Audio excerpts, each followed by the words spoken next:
Please. Awesome.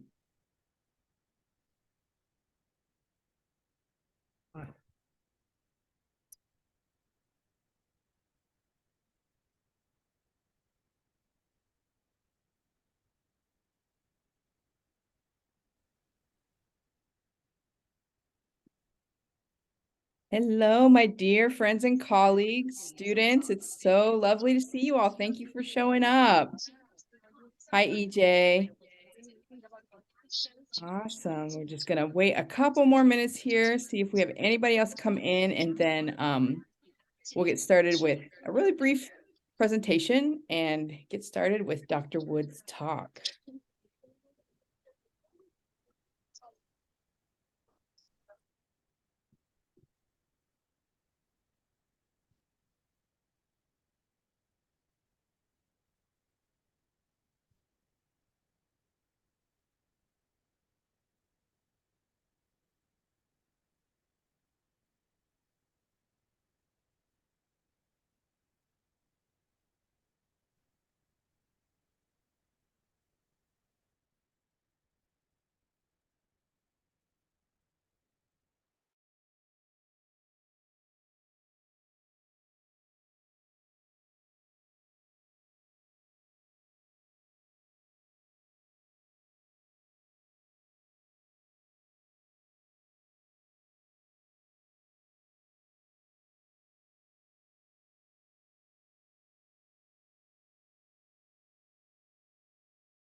Hello, Blanca, Patricio, Jan, welcome in. Glad to have you all here. Jan is connecting from Spain. She's in one of my classes she's taking fully online. So that's super fun. Very international audience today. So I'm going to go ahead and get started here with some introductions. Again, thank you all for coming in on this very sunny day. And I know we're all wanting to be outside, or at least I am, but I appreciate you all being here. Dr. Maxwell Woods is an assistant professor in the Department of Literature in the Universidad Adolfo Ibáñez in Chile. In I believe it's Valparaíso, or is it Viña del Mar? Viña del Mar. Viña del Mar, which is close. It's the coastal part close to Santiago, the capital of Chile. And Dr. Woods' work is dedicated to the interrelationship between literary urban studies, environmental humanities, and social movement studies. In addition to articles published in cultural geographies, modernism and modernity, and cultural studies, among many others, his most recent book on the Chilean social explosion, he explores the national scale anti-neoliberal, feminist, decolonial, and environmentalist protests that erupted in Chile between 2019 and 2020, which was published by Routledge in 2022. And I have the enormous pleasure to introduce his most recent talk entitled The Decolonial Politics of Myth. And just to give you a brief description, this is a talk that will respond to one simple and direct question. What are the politics of myth in a decolonizing context?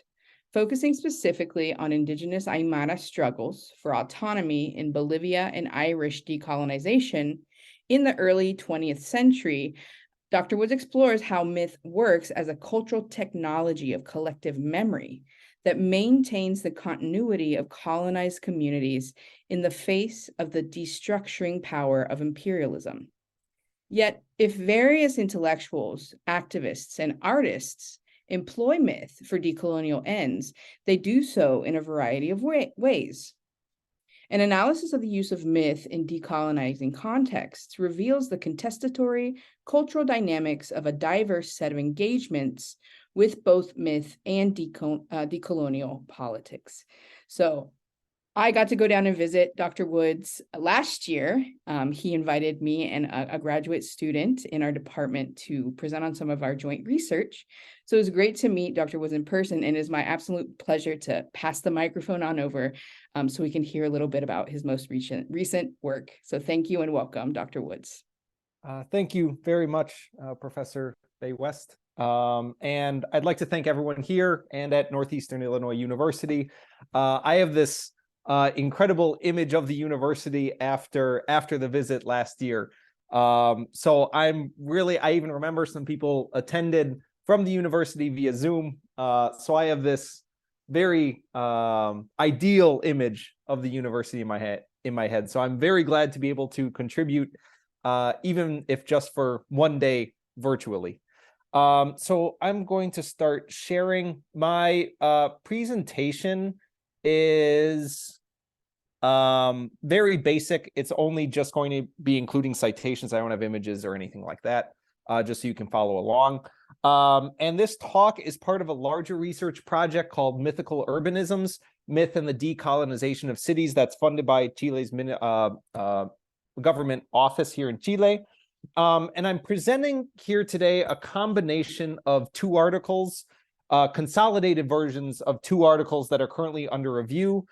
And I'm intentionally juxtaposing these two disjointed contexts to try and emphasize the comparative aspect of the decolonial politics of myth, with all of the problematics tied in with that task of literary comparison. So what are the politics of myth in a decolonizing context? This is the very simple question that I want to discuss with all of you today. And I'm going to be responding to this question through an exploration of the theoretical work of Silvia Rivera Cusicanqui in Bolivia and the literary work of James Joyce in Ireland, specifically his 1922 novel Ulysses. Both of these authors were or are writing in a particular decolonizing context. Rivera Cusicanqui with respect to Aymara struggles for autonomy, and Joyce during the War of Irish Independence from the British Empire. And my argument for both is that despite the vastly differing contexts in which they were writing, myth is a narrative technology of collective memory that serves to maintain the continuity of communal life in the face of the destructuring influence of imperialism. In this sense, myth coheres a group of individuals into a continuous historical community that can then claim a right to self-determination by uniting them around a shared set of narratives about their past that are transmitted across generations.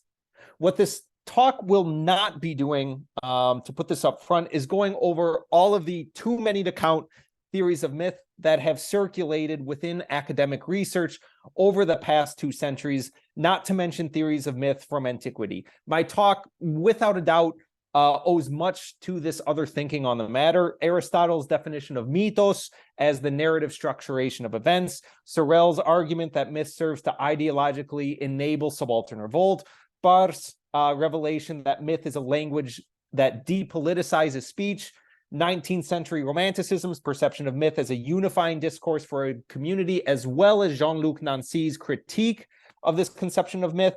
as well as 19th century discussions of the relationship between history and myth, all without a doubt have influenced my thinking. I am not presenting here the definition of myth, but rather one possible understanding, right? And what I am resisting is the depiction of the politics of myth as inherently fascists. An argument that gained traction, especially in the latter half of this, the second half of the 20th century. The point is not that myth is never fascist. The second best-selling theoretical text of National Socialism after Mein Kampf was The Myth of the 20th Century by Alfred Rosenberg, which defined the objective of the cultural politics of Nazi Germany as strengthening the Aryan race by reviving and popularizing that race's supposed ancient mythology. Furthermore, as Robert Elwood argues, three of the main theorists in the early to mid 20th century, Joseph Campbell, Eliade, and Young, were all attracted to the far right, if not fascist politics during their lifetimes. This understanding of the politics of myth as fascist largely holds sway even to today. My point isn't that this argument is wrong, but rather more specifically that it is defining the politics of myth based on an extremely limited set of examples, right? So to prepare y'all for this talk, here's just a very brief outline. I'm going to start with a discussion of Rivera's theory of myth, which is based on the theorization of the significance of collective memory for Aymara communities. I'm then going to show how myth was similarly important for Irish decolonial thinkers through a discussion of a poem by Yeats. I will then close with a discussion of Ulysses by James Joyce, who holds a rather ambivalent relationship with decolonial myth insofar as he supports its potential for impeding the appropriation of Irish life within the colonial culture of the British Empire, but questions the type of community that myth creates. Right. So let's move over to Silvia Rivera Cusicanqui, who is extremely well known within discussions of decolonial indigenous politics in Latin America. She is perhaps the most important intellectual in Bolivia today with regards to 20th century decolonial politics. For instance, her 1984 book mentioned here, Oppressed but Not Defeated, on the history of Aymara resistance to the settler colonial Bolivian state and the evolution of that resistance over the course of the 20th century, is still the most influential book in Bolivia and perhaps all of Latin America with regards to rethinking indigenous cultural politics in the 21st century. This is not to say that she is a solitary genius. Her work is not only based squarely on a particular decolonial intellectual and political tradition from the 1960s and 70s, but most of her thinking is developed as part of an intellectual collective, the Andean Workshop of Oral History. But I'm simply noting that understanding contemporary decolonial theory in Bolivia is impossible without her name included. And the decolonial aspects of her work have now been widely discussed and acknowledged, to the point that there is, quite frankly, not much more I can add to the discussion. What I want to note, however, is that from the very start of her career, myth has played a central role in her thinking, but it has not been acknowledged either in the discussions of her decolonial politics or in discussions globally of the theory of myth. That is one of the theoretical foundations of one of the leading decolonial intellectuals of contemporary Latin America is myth. However, this theorization has made little impact on current global discussions of the politics of myth. So to understand Rivera's theorization of myth, it helps to turn to what she identifies as a recurring element of 20th century Bolivian state politics, the continuing attempt by the Bolivian state to erase indigenous communities through cultural homogenization. So since Francisco Pizarro's invasion in the 16th century, Aymara and Quechua communities in the Andes have not only resisted European colonization, but have continued the autonomous development of their own modes of living in common. Indeed, the book-length letter to the Spanish king, Nueva Crónica y Buen Gobierno, written by the Quechua author Felipe Guaman Poma de Ayala at the beginning of the 17th century, already shows how indigenous communities not only opposed colonization, but justified said resistance by insisting on the autonomous development and self-determination of their shared political, economic, and cultural life. Beginning in the late 19th century, settler colonialism in Bolivia began to take on a new form. Indigenous individuals were incorporated into the newly emerging Bolivian nation, one imagined as a unified and univocal people. Starting in the mid-20th century, this nationalism took the form of an institutionally validated, to use Spivak's phrasing here, an institutionally validated and enforced mestizaje, in which indigeneity was supposed to be overcome by the mixture of indigenous and European cultures into a superior national character. As Bolivian incursion into indigenous communality increased, indigenous communities' relationship to the state-sponsored cultural paradigm of mestizaje began to take on an increasingly contestatory character. According to Rivera, to conceptually resist this colonial erasure, indigenous communities frequently appealed to a shared collective memory that legitimized their armed struggle as a declaration of autonomy and the right to communal self-definition and self-determination. So faced with state-sponsored cultural homogenization, collective memory helped conserve indigenous worlds. So I want to avoid a deep theoretical discussion of collective memory, although I'm happy to discuss it in Q&A, but I think it is necessary to very quickly define what I mean by this notion. Like many who engage this concept, including Rivera explicitly, we have to go back to a French sociologist, Maurice Holbox, who first fully developed this idea in the early 20th century, though of course he was by no means the first to discuss it. Far from some romantic idea of the spirit of the people or a hive mind, collective memory refers to a set of social frameworks used by members of a community in order to recall their past. As Aleida Assmann summarizes, his social, a Holboxian social framework is an implicit or explicit structure of shared concerns, values, experiences, narratives, meaning that an individual remembers via a process of continuous reinscription and reconstruction of an original stimulus by employing these social frameworks. So my individual memories are codified and retained via my interactions with and employment of a given community's social frameworks.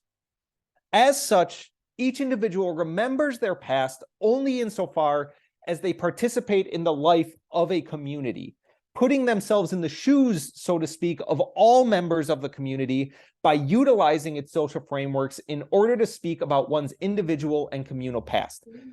A community maintains its continuity, therefore, only insofar as the social frameworks constitutive of that community's collective memory are transmitted from one generation to the next and actively practiced within each generation.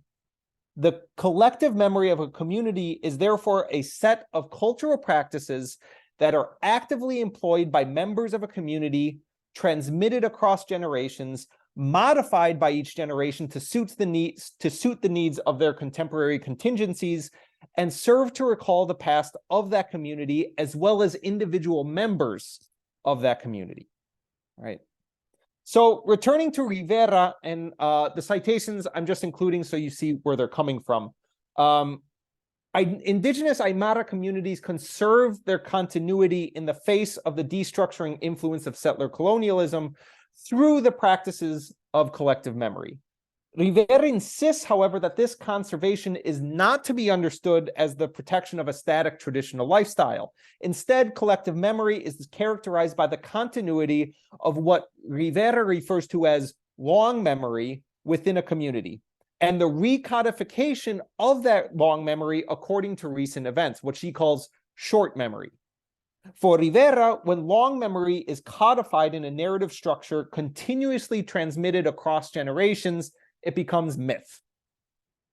This continuous intergenerational transmission requires that myth is constantly recodified in response to contemporary events. That is, there are no true myths, but only various versions of that community's myths as retold across generations and in different contexts in response to a community's short memory. Myth, for Rivera, then, is a narrative structure transmitted within the long memory of a community that is employed, adjusted, modified, retold, reshaped in response to contemporary events. That is short memory. In other words, myths are narrative frameworks of collective memory. So to exemplify this idea, Rivera shares and analyzes various versions of one particular myth, Chukil Kamir Virnita. In the various versions of this myth, Virnita is alternately a daughter of wealthy and powerful Spaniards in a colonial city, or a mestiza woman born to an indigenous woman.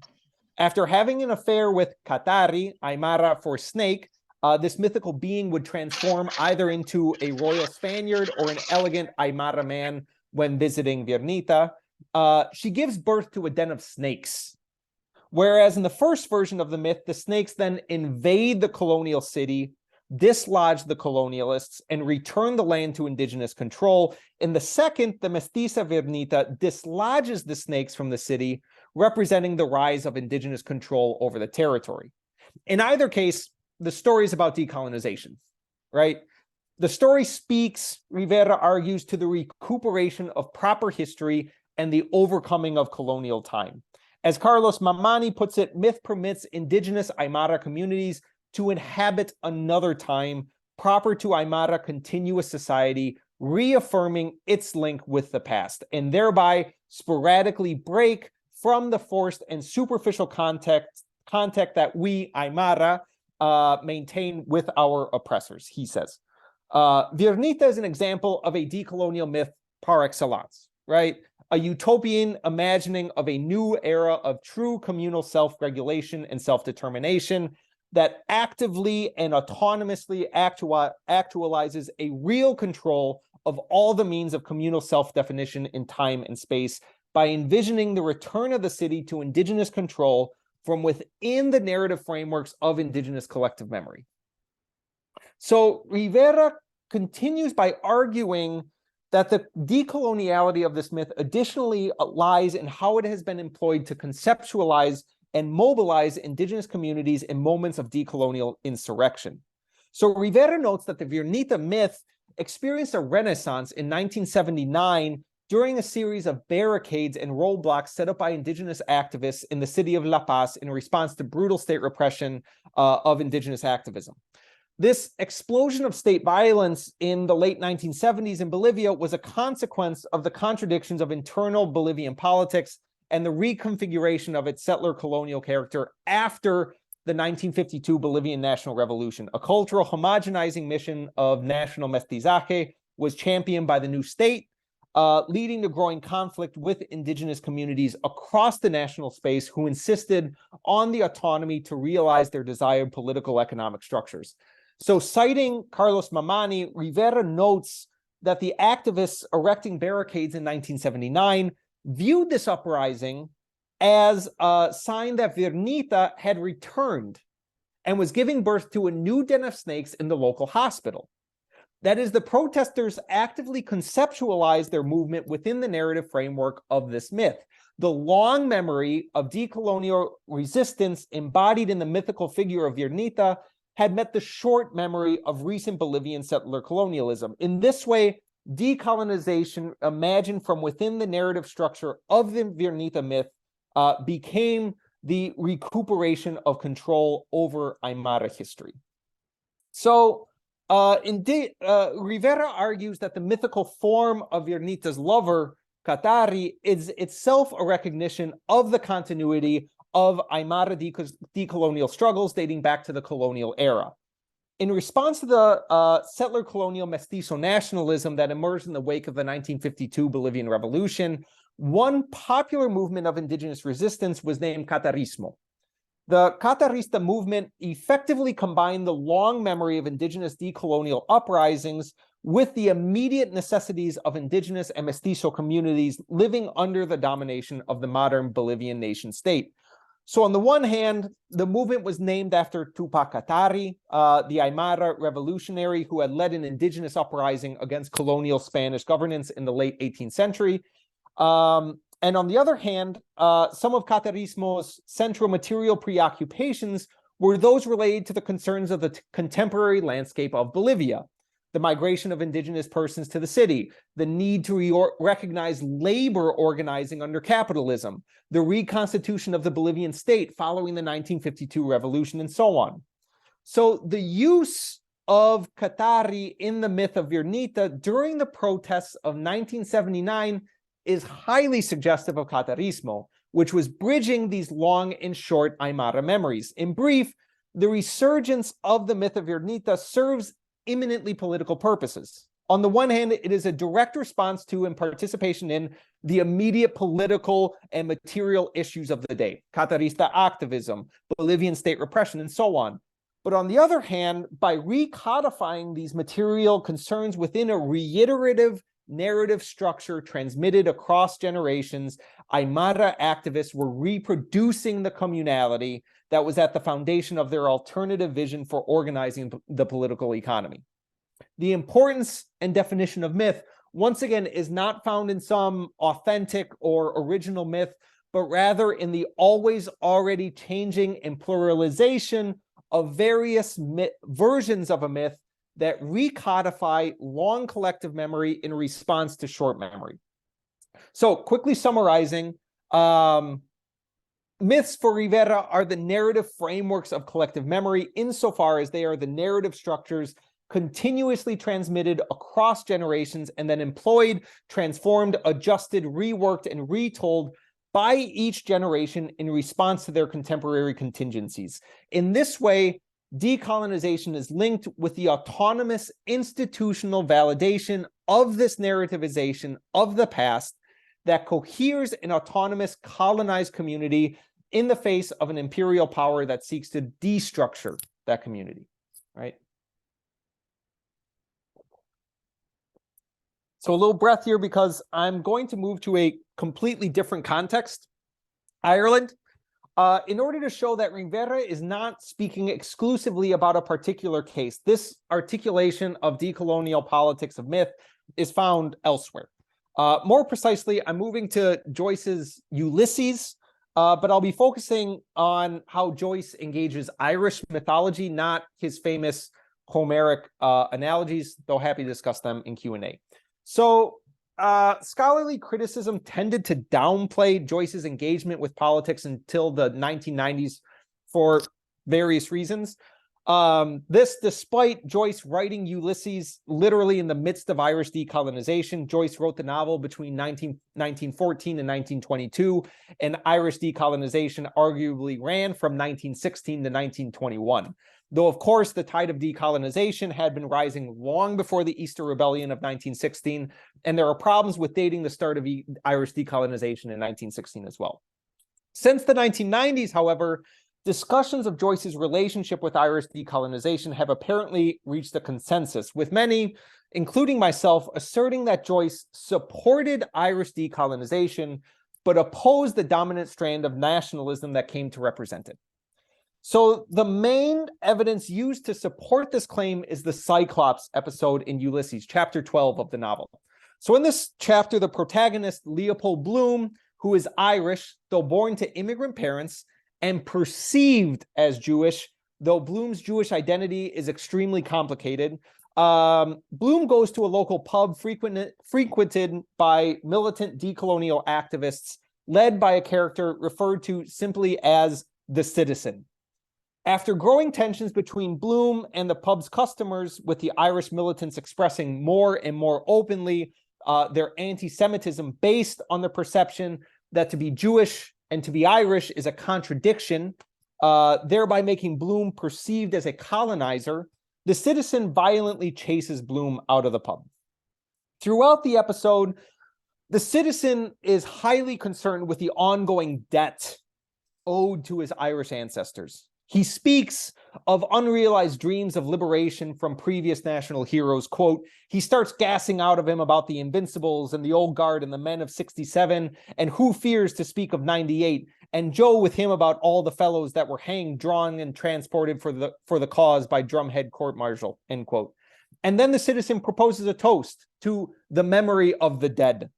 For the Citizen, the Irish past, as well as the need for its redemption, maintains its presence in the present insofar as it occupies Irish collective memory. So a quick side note, others like Vincent Chang have already noted how Joyce engaged Irish collective memory through his use of Irish folk songs and mythology. If you are interested, that can be found here by Vincent Cheng. But this is further manifested in the Cyclops episode of Ulysses via Joyce's engagement with myth as a collective memory technology of communal continuity. After the citizen is introduced, there is a narrative break wherein he is described parodically, as we will soon see. He's described as a mythical figure with the following dress. From his girdle hung a row of sea stones, which dangled at every movement of his portentous frame, and on these were graven, with rude yet striking art, the tribal images of many Irish heroes and heroines of antiquity. The narrative then lists the Irish heroes and heroines of antiquity, starting with Cuchulainn. Starting in the late 19th century with Standish O'Grady's History of Ireland and further by the work of Lady Gregory, Irish cultural nationalists had revived the myth of Cuchulainn in order to vindicate the ancient Irish literary tradition and reject its supposed inferiority in comparison to other mythologies, especially Greek mythology. Yet the list additionally shows a temporal continuity linking the citizen to this ancient Irish past prior to British colonization. So, as Richard Carney puts it, Irish nationalists look to mythology for a story of continuity which history refused them. They invoked mythical heroic figures on the assumption that their timeless ancestry might heal the scars of temporal division. Celtic myth was often used accordingly by the literary revival as an ideological thesaurus capable of repatriating a divided Ireland to its pristine integrity. Carney uses the example of Yeats's The Statues to exemplify this thesis. Recalling what many consider the eventual beginning of Irish decolonization with the Easter Rebellion, what stalked through the post office, Yeats summons the simultaneity of the rebels, namely Patrick Pearse, and Irish mythical heroes when Pearse summoned Cuchulainn to his side. Yet it is just as notable that Yeats starts with a description of the works of Greek artists and thinkers, Pythagoras and Phidias, then finally ends at the Easter Rebellion with a description of we Irish born into that ancient sect, right? This will to communal continuity, who may trace the lineaments of a plummet measured face, a reference to the work of Pythagoras as described in the first stanza of the poem. In other words, the success of Irish decolonization will be the redemption of Irish myth, now on equal footing with that of ancient Greece. In short, we're seeing what appears to be the same understanding of the decolonial politics that we saw with Rivera, right? Rivera and Yeats seem to be on the same page with regards to mythical representations of decolonial rebellion. But if you're familiar with Joycean criticism, you're likely going to be confused by this reading of the Cyclops episode, despite Emer Nolan noting in the 1990s that the politics of Joyce and the citizen often overlap. The dominant understanding is that Ulysses critiques the citizen in particular, especially his xenophobia and anti-Semitism, and it's a critique of mythical Irish revivalism in general. Moreover, the mythical list of heroes in the Cyclops episode is, in the end, a parody. After the first few examples, the list quickly devolves into nonsense, including such Irish heroes as Dante, Christopher Columbus, and the Buddha. Furthermore, a few pages prior to this list, Joyce intervenes with a mythical description of the pub where the Cyclops episode takes place. In Innisfail, the fair, there lies a land, the land of holy Mycen. There rises a watchtower beheld of men afar. There sleep the mighty dead, as in life they slept, warriors and princes of high renown. So Joyce is using parody here, which, to use Nolan's definition, involves a deliberate disjunction of style and content to comic effect, high style to low content, or an elevated content to low style, or both, to show how the nationalist citizen, a violent chauvinist at a pub, does not live up to the idealized mythical Irish antiquity he claims to represent. The so-called mythical continuity between Irish present and past, and ancient past, Joyce implies with his parodies, seems to deserve mockery. So the parodic list of famous Irish heroes speaks to another issue with national collective memory, the forced integration of all material into a unified singular voice. Moreover, this unification needs to be supplemented by an additional force, the disciplining of all members of a community to accept the narrative presented by the cultural leader and the violent exclusion of all those who do not belong to that community. So whereas the violent exclusion of all foreigners to Irish collective memory has now been well documented via a thorough analysis of the citizens' anti-Semitic attack against Leopold Bloom, I want to focus on how Joyce demonstrates how decolonial cultural unification through collective memory in the particular case of Dublin, Ireland, requires narrative disciplining. Namely, the narrator of the Cyclops episode aggressively dismisses any dissenting voices and endorses the citizens' narrative. For instance, while discussing the value of reviving ancient Irish sport, the narrator comments, and of course, Bloom had to have a say too about if a fellow had a rower's heart, violent exercise was bad. I declare, if you took up a straw from the bloody floor and you said to Bloom, look at Bloom, do you see that straw? That's a straw. Declare to my aunt he'd talk about it for an hour so he would and talk steady. Bloom not only questions a self-evident truth, but it is a self-evident truth from within a nationalist rhetoric. The value of resurrecting ancient Irish sport. Furthermore, the citizen frequently interrupts Bloom's dissenting musings with reference to Irish collective memory. What occurs in this episode is the attempt to construct a singular national discourse founded in Irish collective memory, uniquely controlled by the citizen and mediated by the narrator. So this was a consistent decolonial issue at the time of Joyce, that at the time that Joyce was writing Ulysses. Struggling against British occupation of Ireland during the Irish Revolution, the Irish Republican Army used various sanctions to punish individual defiance and ensure compliance among the native Irish population. Irish perspectives supporting decolonization varied widely, and the story of the rise of Sinn Féin is in large part the story of disciplining Ireland's native political diversity into a clear and unified Republican political voice, a unification that required silencing dissenting voices like that of labor and feminism. Nonetheless, this nationalist unification also signified a serious rupture with British hegemony, and the citizens' mythical Irish continuity represents a radical break from colonial British history.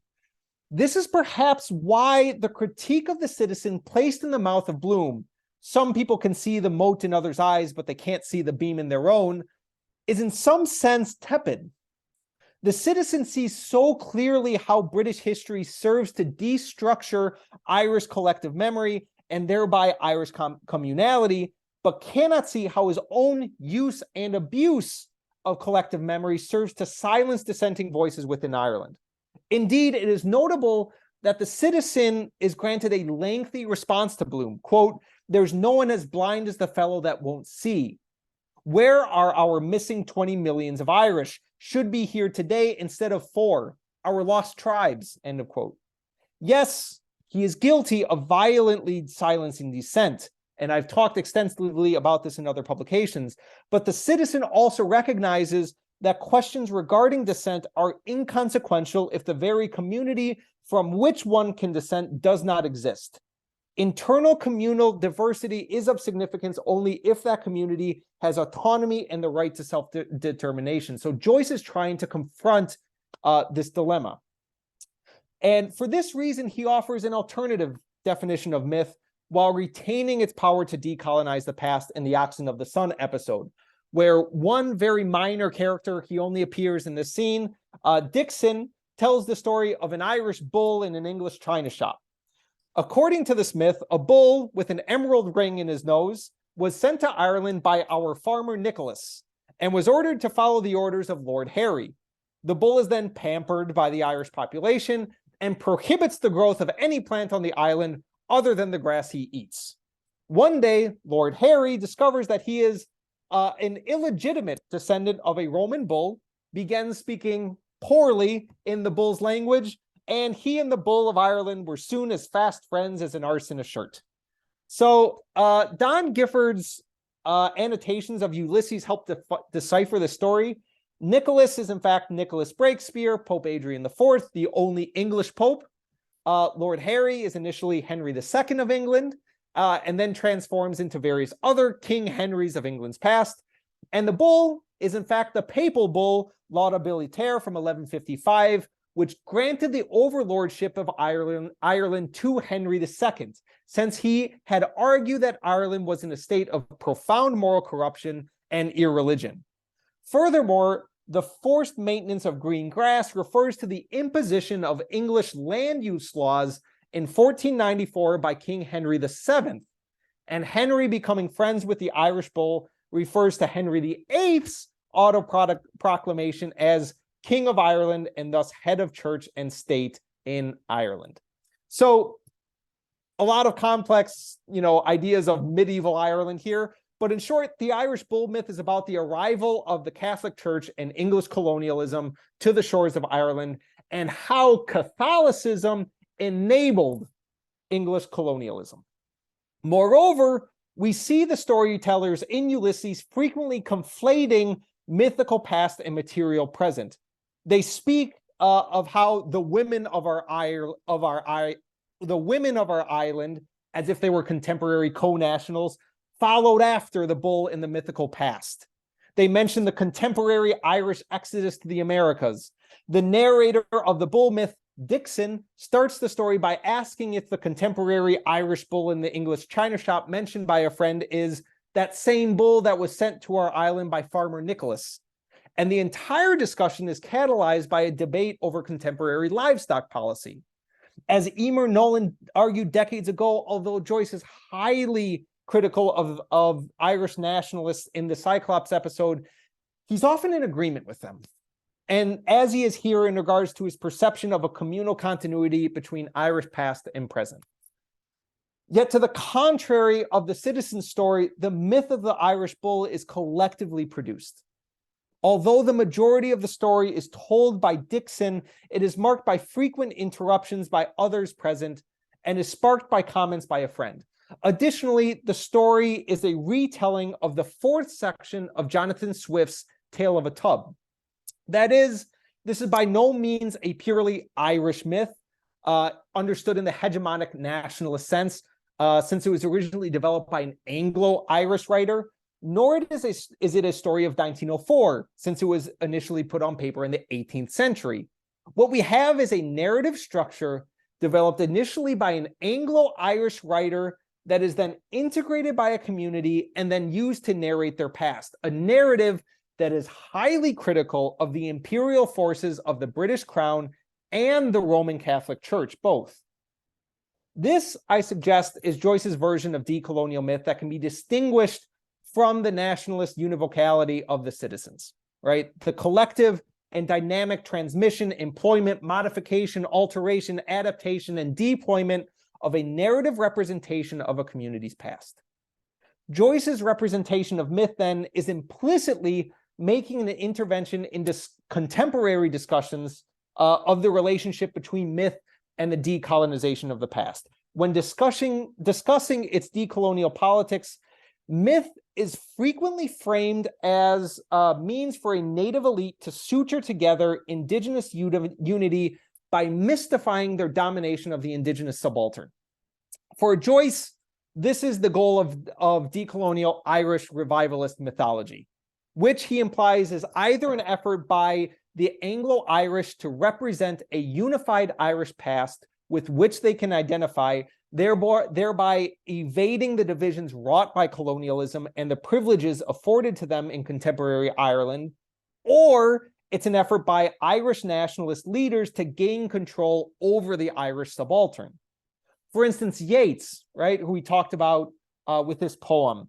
Yeats was a Protestant Irishman of an elite English descent, and a perhaps overly hostile critique of his appeal to Irish mythology is that he is trying to generate a decolonial Irish identity that obscures sectarian inequalities within Ireland. The use or abuse of myth enables national decolonization without questioning the internal hierarchies and divisions within the nation.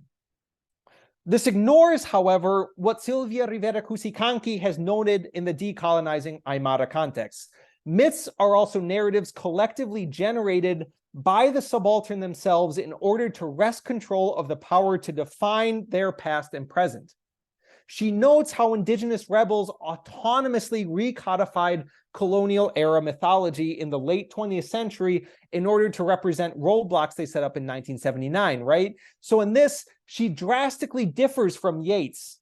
She celebrates this grassroots myth making, right? Not decolonial leadership identifying with mythical heroes. For instance, Yeats here equating Patrick Pearse to Cuchulainn.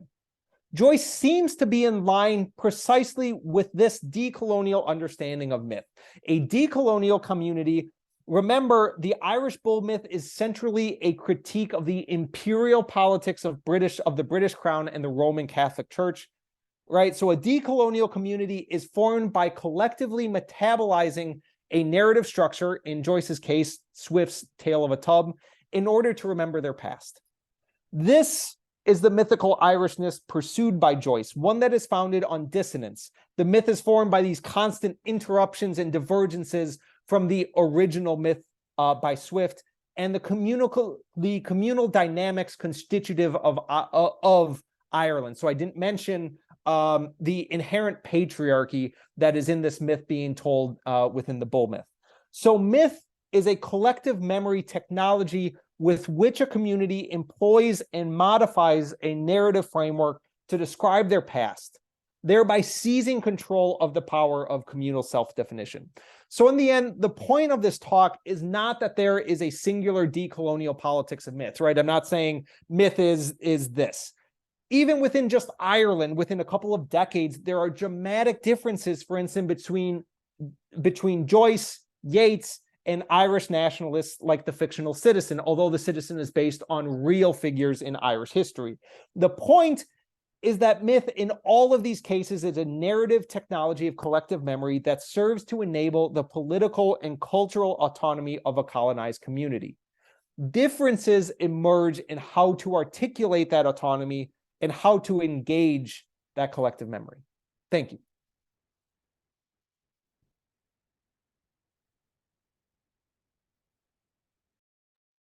Thank you so much, Dr. Woods. That was a super fascinating exploration of two very different contexts, right? We have, the Irish decolonial space compared to, indigenous Aymara movements in a very different time period as well. So what I would like to do, if you all have questions, and remember, there are no questions that are too big or too small. Any question is welcome here. This is definitely like a denser talk. And so I'm sure maybe some things didn't quite land, maybe they did. So this is a great time to ask any question that you have. I'm going to make an awkward silence.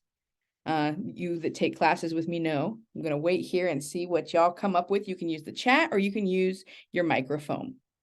And this will be good. I'm going to quick run up and grab a glass of water. So. Excellent. We will collect our questions.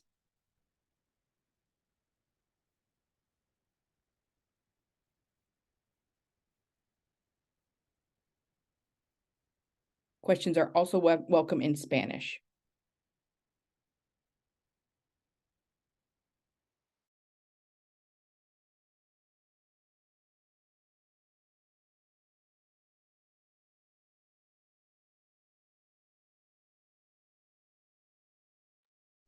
All set now.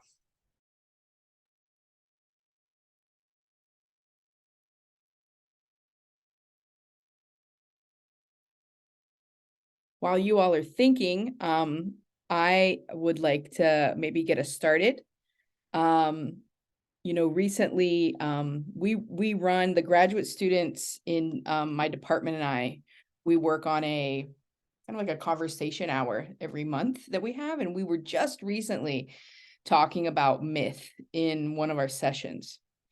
And we were talking about a recent occurrence currently in so my intellectual kind of process is very much informed by the Maya context in the southeast of Mexico.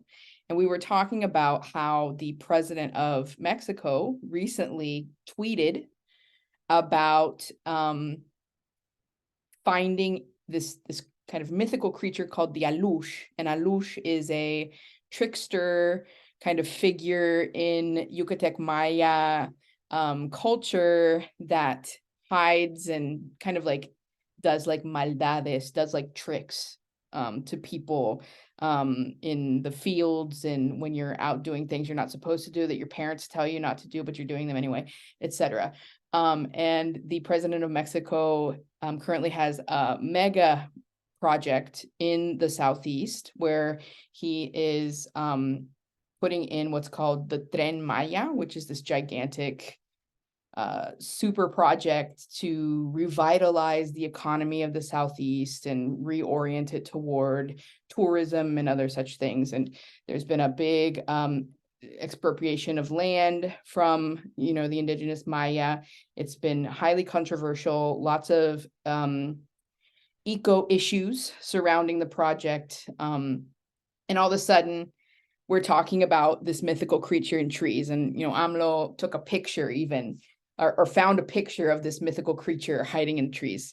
So it's interesting because I don't really, this isn't really a question, it's just kind of like another comment toward how we can bring in all these other contexts around the notion of myth and its decidedly political nature, right? When we have these shifts or changes, or at least what we were talking about in our conversation group, we see the apparition of myths and they're somehow used for political means. So I don't know if you have any comments on that, Dr. Woods, or.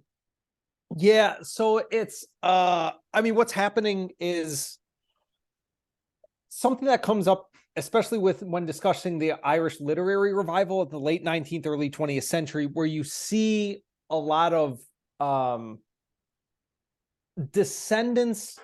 Protestant descendants of the English elite in Ireland developing an Irish nationality. So all of a sudden they're not Protestant, they're not members of this elite, they're Irish, they're part of this. So you see a lot of the revival of myths in the late 19th and early 20th century are by this class. Standish O'Grady is a typical example, right? He's doing a lot of this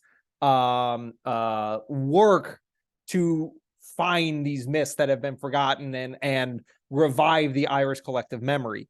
And the critique, especially by Joyce, is that he has little to no interest in actual Irish reality.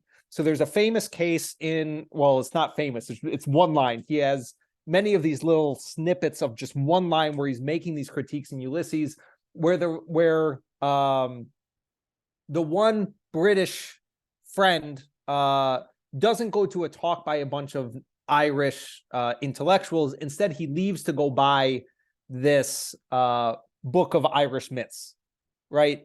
This idea of not actually interested in Irish reality, only interested in this kind of idealized folklore, right? The transformation of myth from collective memory into folklore. So yes, and that's very much what I'm considering in the Irish case of myth. Absolutely does that. It has this mystifying character, as was very popular discussing in the late 20th century. But there's this other side as well, how to maintain both of these. And in the case of, and I use the nation state name rather than Maya intentionally, the case of Mexico, one really interesting case as well is that there is Fernando Lara, who's at UPenn, I think now, found this case right around Jose Vasconcelos, who was developing this idea of mestizaje, the cosmic race, the unity of this overcoming of separate races into this superior mestizo race, made the argument that the original skyscrapers were actually Mayan architecture. Therefore, modernity is actually a Mexican invention. And additionally, The reason we know that they had skyscrapers was because this was the lost case of Atlantis. So you have this use of myth to justify this superior national case there, once again erasing indigenous reality in order to make it fit within this narrative that justifies the emergence of Mexico within to Euromodernity. All to say yes. So going into the chat, how do myths become popular? That is a great question that I ask myself on a daily basis. I think but what I've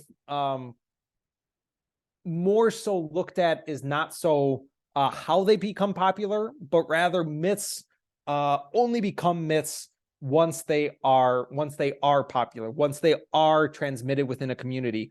So Jean-Luc Nancy, despite problems with his discussion of myth, makes a good point. Talking about a personal myth, an individual myth, makes little sense. That is always connected to a community. So when we have these discussions, what is interesting is not so much discussing how they become popular, although that is interesting. For instance, in the case of, you could talk about the myth of Faust, right? And how that myth of this alchemist was how a real case of a person in the 16th century was transformed into a myth that was immensely popular in less than a decade, right? It was transformed into a myth very quickly.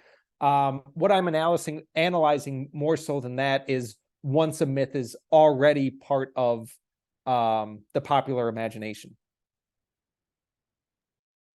Thank you. We have one more question I see. Timothy? Hello.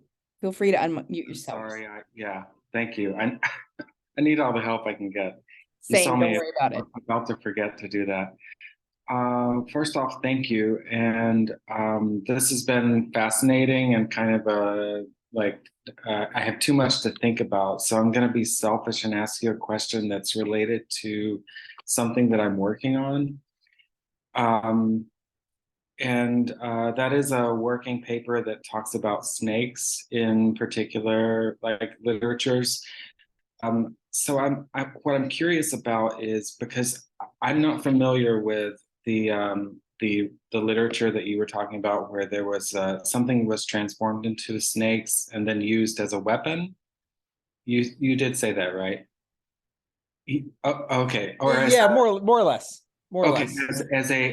as a threatening device of some kind, or yes. a technique. Can you say something about the use of animal imagery as threats? I guess what I'm trying to figure out is which came first, the snake as something colonists were afraid of, or the snake as something that the colonized were recognized would be frightful. So they do. Carlos Mamani especially talks about this and makes the argument that it was part of Aymara discussions, Aymara stories prior to colonization, and then developed during post-invasion, because according to him,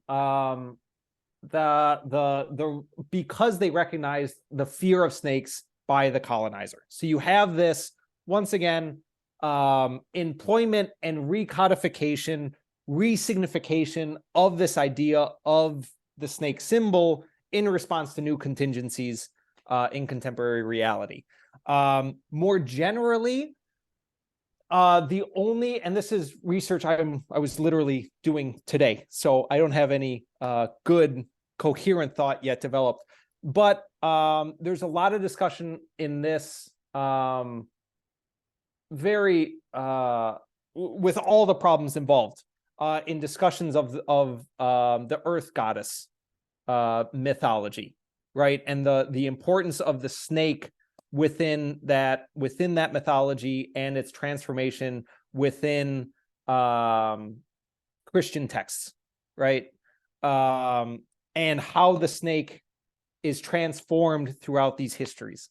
And from there emerge a lot of polemic discussions that continue to this day. But there is especially, a great work by, I'm double checking the name. Yeah, Susan Sellers, who discusses this a little bit more critically on how those myths were reappropriated. But the main work that discusses this a lot is The Great Earth Mother by Barbara Moore and Monica Stew, that talks explicitly about this transformation of mythology. Many problems with a lot of these works that are discussing myth, especially because a lot of them kind of get into,